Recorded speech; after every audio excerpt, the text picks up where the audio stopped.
Lee Daniels' The Butler, a box office hit inspired by the life of real-life White House butler Eugene Allen, who served 8 U.S. presidents, a film influenced by someone with deep New Orleans roots. It's pretty surreal to be here now. In the Marble Hall inside the U.S. Custom House on Canal Street, I sat down with retired Coast Guard Rear Admiral Stephen Rochon, a venue embroidered with elegance and steeped in relevance for Rochon. He took his oath here. I won't forget it, November 1970, my first semester junior year at Xavier University. Marking the start of a stellar career. But by 2007, Rochon had retirement on his mind. And I was dreaming that I was going to go back to New Orleans, sit on my Camp Street porch with a shrimp po' boy in one hand and coffee de more in the other, and my laptop to write my book. That was my dream. A dream deferred by a call from a prestigious address. And I said, oh God, I've got 90 days left. What did I do wrong this time to get a call from the White House? And so the gentleman began to explain that he would like me to come interview for chief usher at the White House. And I wasn't impressed. I said, what the heck is a chief usher? You go through all these years, 36 years, you make Admiral, and someone wants to call you a chief usher? The conversation continued. That didn't sound very glorifying to me at all. But then he explained the historical nature of the job and taking care of the president and the first lady and the first family and entertaining dignitaries in the most historic mansion in the world. And I says, now that sounds interesting. And he says, and this is your pay that you'll be getting. So quickly I added up retirement, high pay at the White House. I says, when's my interview? He had 9, the last one with President George W. Bush. Apprehensive, Rochon called a mentor who urged him to be himself. That's all I needed. I was relaxed. I went into the Oval Office, warm reception, and the president, he says, Admiral, what do you think about this chief usher business? And I said, well, Mr. President, what's in the title? I'm just honored to say that I might be working directly for the President of the United States. And he nodded his head. He liked that. And then he said, how's your marriage? And I said, well, Mr. President, I have the best marriage in the world, second to yours. And he liked that. And the next day, I got a call.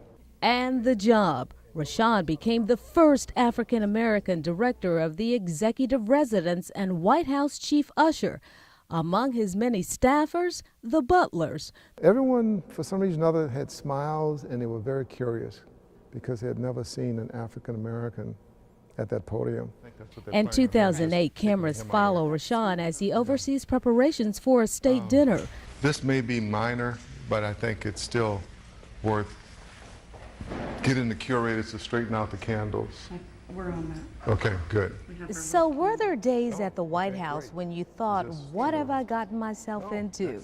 Of course, you know, but they were far and few. Work days could stretch into midnight. It says, good gracious, man, you're in your 60s and you're back at this again, full force. So, but other than that, the job was quite rewarding, just thinking that you're going to be a part of history. A month and a half on the job, he'd welcome royalty. But it was so neat to meet her. She was impressed with how we rolled out the red carpet, and she wanted to meet my staff. Getting close to another world figure proved to be tougher. So I was told, Admiral, you can't be in the room this time. And I says, but I'm Catholic. And if any head of state I want to meet is the Pope. And he had something they needed, the key to the security door. So I said, okay, open the door and leave the room right away.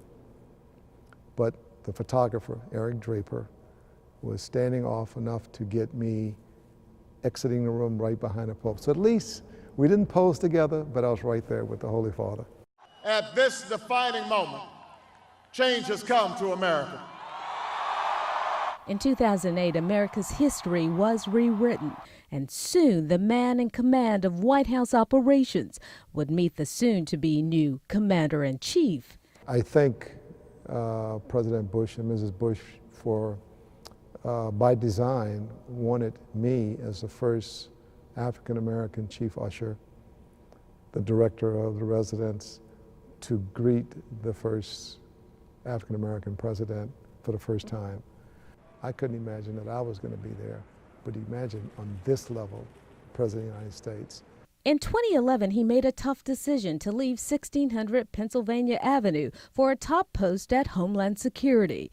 I had another opportunity in front of me before I was to move on to taking care of my little mom full time. And this was like a step to get there. The hours at the White House didn't allow me to do that. And after retiring again in 2012, another unexpected call, this one from a film producer. I had to make some changes to that script, at least recommendations.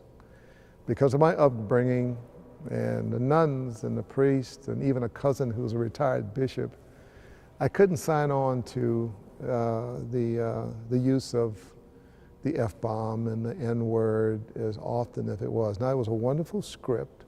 Rashawn became a consultant for The Butler, a move that would bring him full circle and back to the Custom House where his career began. Many White House scenes came together here. I'd like to say they were very accurate because I was there.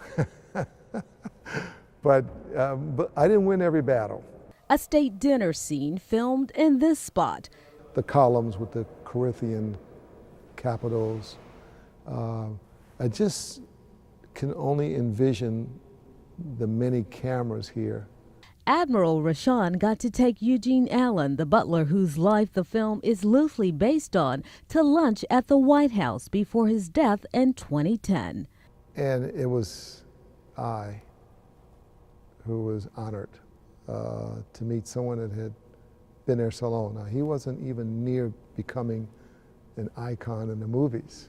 And after having opportunities and access that most people can only dream of, Rashawn is dedicated to giving back, especially when it comes to young people. Strive to be the best at whatever you do. I think that is what it's all about, because other folks gave me an opportunity, and you need to reach back and grab someone else. Even now, he relishes his days at Xavier Prep and his uptown upbringing.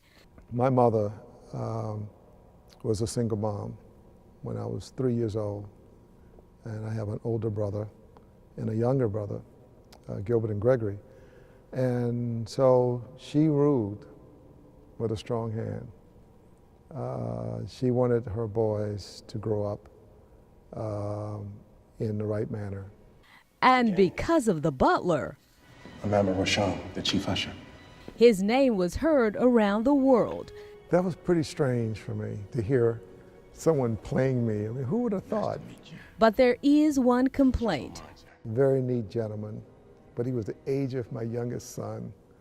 And I said, there's no admiral that looks that young, and there's no chief usher that young. Still, there's little he'd trade about where life's taken him. After all, the Admiral made history. I'm Sabrina Wilson, Fox 8 News.